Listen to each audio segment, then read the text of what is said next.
ulam tonight. Ginisang upo with 2 pirasong sardinas yan, guys. And then, lagyan natin siya ng miswa. Ito yung ulam natin for dinner. Nagisa ko na ang sibuyas at bawang. And then, sunod natin yung pinakamabait na gulay. Isupay-supay lang natin yan.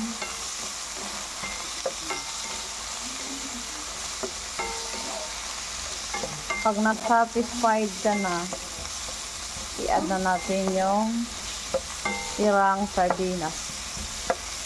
Lagyan natin ng paminta.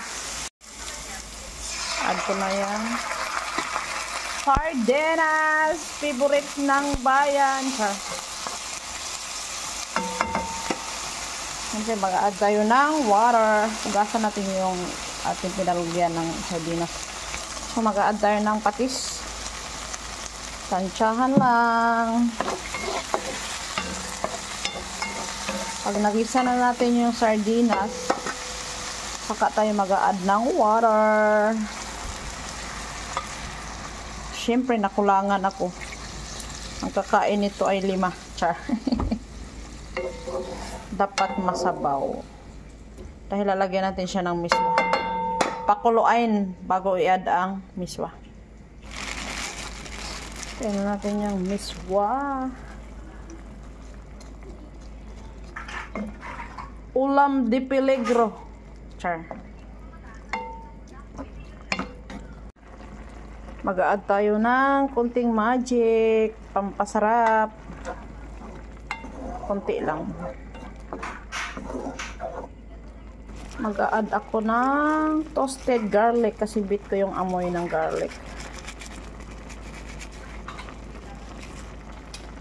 Then, spring onion.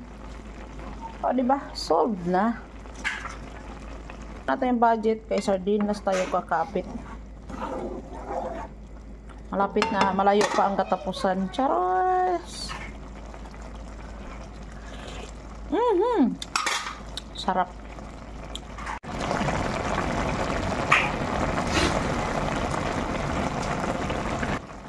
Let's eat, everyone. Ayan yung aming dinner for today's video. Char.